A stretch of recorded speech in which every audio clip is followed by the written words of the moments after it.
All right, here we are, after a 19-part journey. Can you believe it? From the smallest little electron all the way up to the massive power grid, we have finally made it to our final destination. We're talking about the future.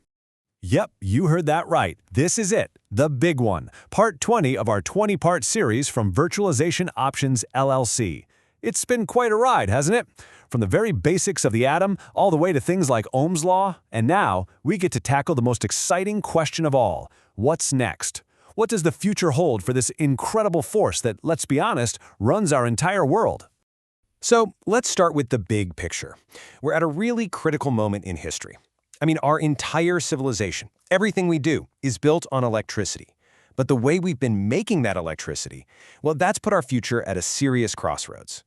You know, for more than 100 years, the formula was pretty simple. You burn stuff, coal, natural gas, oil, to create steam. That steam spins a turbine, and boom, you've got electricity.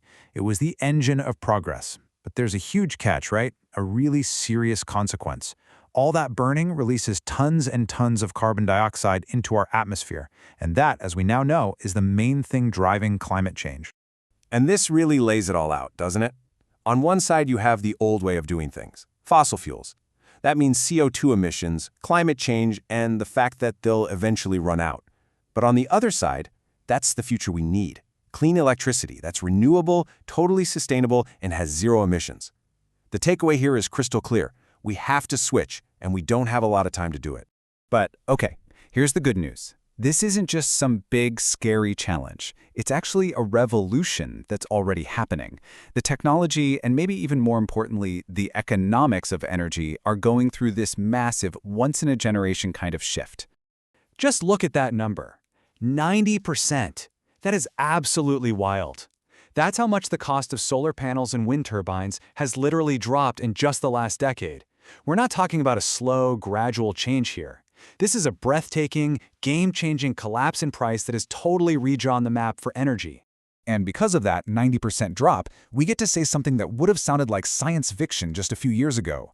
Solar is now the cheapest source of electricity in all of human history. Just let that sink in for a second. This isn't some far-off dream anymore. The tech is here, right now, and it's actually cheaper than the old, dirty way of doing things. Okay, so that's the what. But what about the how? How does this whole new energy system actually work?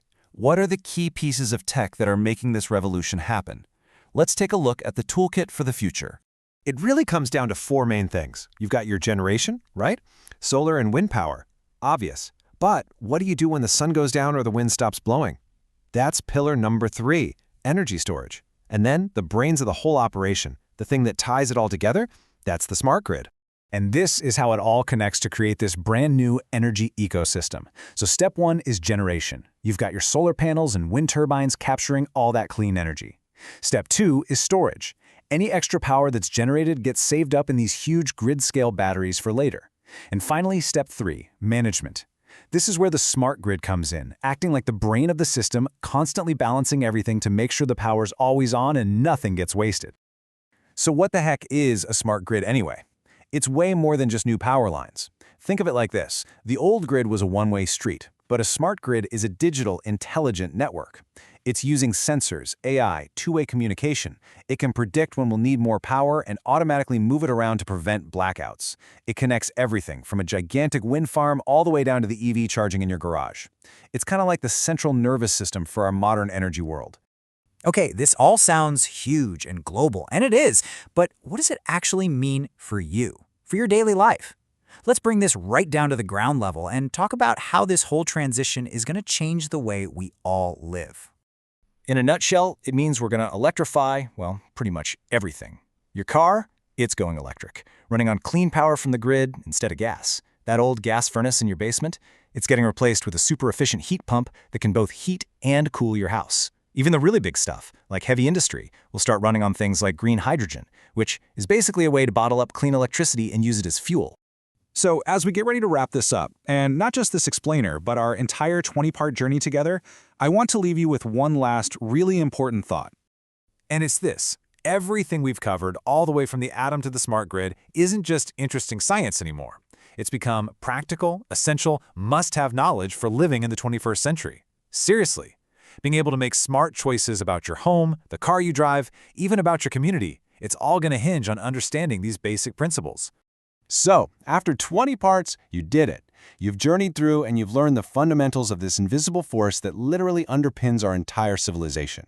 You now have a foundational understanding that, frankly, most people just don't have. So the only question left is the one you see right here. What are you going to do with that knowledge?